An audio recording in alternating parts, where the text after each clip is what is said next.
প্রধানমন্ত্রী হিসেবে সফলভাবে ৩টি মেয়াদ দায়িত্ব পালন করে তিনি জাতিকে নেতৃত্ব ও দিক নির্দেশনা প্রদান করেছেন। সানবিট সব দিবে সামাল। সানবিট ম্যাজিক প্রেস ডিশওয়াশিং এর মাথা ঘোরানো সলিউশন।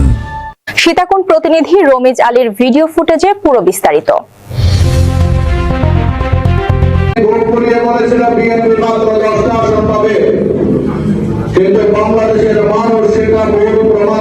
বাংলাদেশ জাতীয়তাবাদী ওলামা দল সীতাকুণ্ড উপজেলা শাখার উদ্যোগে মাদার অফ ডেমোক্রেসি বিএনপির চেয়ারপারসন দেশনেত্রী বেগম খালেদা জিয়ার সুস্থতা ও দীর্ঘায়ু কামনায় খতমে কোরআন ও দোয়া মাহফিল অনুষ্ঠিত।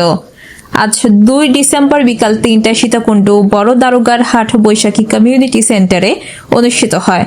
অনুষ্ঠানে সভাপতিত্ব করেন চট্টগ্রাম উত্তর জেলা ওলামা দলের যুগ্ম আহ্বায়ক মোহাম্মদ কাজী আজম। অনুষ্ঠানে প্রধান অতিথি হিসেবে উপস্থিত ছিলেন চট্টগ্রাম ৪ আসনের বিএনপি মনোনীত সংসদ সদস্য পদপ্রার্থী কাজী মোহাম্মদ সালাউদ্দিন। তিনি বলেন, বেগম খালেদা জিয়া কেবল একটি রাজনৈতিক দলের নেতা নন, তিনি জাতীয় ঐক্যের প্রতীক।